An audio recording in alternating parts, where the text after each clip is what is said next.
د الله حلال حرامول او حرام حلال خو کفر دی ستا په کفر کې شک نشته دی تر ځان نه بل دین جوړه عائشه رضی الله عنها ته زنانه راغه یا ام المؤمنین د مؤمنانو مور یو تپوس کوم وایه هغه ورته وایي چې الله رب العالمین موږ زنانو باندې په باب د مانځه او د روجه کې چې کله موږ په حالت د بیماری کې د ماهواري راشي الله رب العالمین ته څه حکم کړی دی او آیا موږ به دا مونځ بیرته راګرځو څنګه چې موږ روجې راګرځو نو عایشه رضی الله تعالی عنها ورته وفرمایل وی احروریه انت احروریه انت ته حروریه خو نه دې څه معنا وه حروره یو علاقه وه په عراق کې او پای کې خوارج پیدا شو دا یو ډله صحابو زمانه کې پیدا شو په صحابو د کفر فتوی کولې د علي رضی الله عنه د ګروپ نه جدا شو د خوارج د علي رضی الله عنه د ګروپ نه راوتی دي اول داغه مرګري قرآنکاري نو بیا ته وته بغاوت وکړو په هغه باندې د کفر فتوا وکړه په معاویه رضی الله عنه وکړه په عمرو بن العاص رضی الله عنه باندې وکړه بدا یو غلط عقیدی بنیاد کې خو په مؤمنانو باندې بدګماني دا ردی غټ مرض نو داغه یو غلط فتوا و داغه حروره د علاقې د خوارجو هغه به دا ویلي چې نه کومه زنانه چې په بیماری حالت کې تی منځونه پاتې شي دا به هم راګرځئ په دین کې د ځان نه خپل څه وکړه عقل او رای دی ور داخله کړه خپل ځان نه لکه دې وخت یو بګتمارو په دې تیر رمضان کې او هغه دا مسله وکړه د واجبه ده دا مولیان چوپ چاپ ناست دي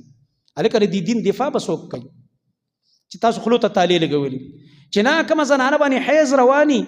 او ماهواري پې رواني دا به هم روجې نیسي دا کم دین دی دا خو تا د الله ر دین په مقابل کې بل دین جوړ کو او څوک چې د الله ر دین په مقابل کې بل دین جوړ کی او الله یو شی حرام کړی او تی حلالې د الله حلال حرامول او حرام حلاله خو کفر دی ستا په کفر کې شک نشته دی تر ځان نه بل دین جوړه زما نبی فرمایي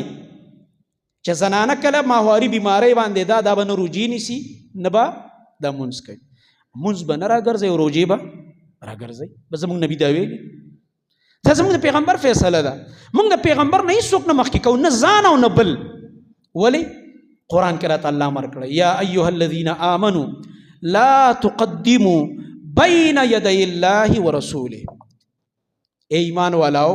مخکې کېږئ د الله او د هغه د رسول نه د لا تقدمو دو معنی کوي علما یو لازمی معنی د لازمی معنی دا دی نه په خپل ته مخکې کېږي تاسو ته مخکې کېږئ دا معنی بل معنی متعدی معنی دا بل څوک هم ته مخکې کوا خپل مشر لیډر د پارټۍ د تنظیم مشر امیر یو مولا یو مفتی یو امام یو عالم ټیک د محترم شخصیت به په خپل ځای خدا الله او د رسول نه مخکې کېدو اجازه ورته نشته ده ځکه بعض وخت یو مجتهد یو لوی عالم تیر شوی یو فتوی ورکړي هغه ته حدیث نه را رسېدلی خطا شي په هغې کې نو هغه که په اجتهاد کې خطا هم شي د الله نبی فرمایي چې کله دی مؤمن دی او صحیح عالم دی او د قرآن او حدیث تابع دی خو په یو مسله کې خطا شي په اجتهاد کې دې خطایې پسې به نه ځو هغه ته به الله اجر ورکړي موږ به په څه پسې ځو په قرآن او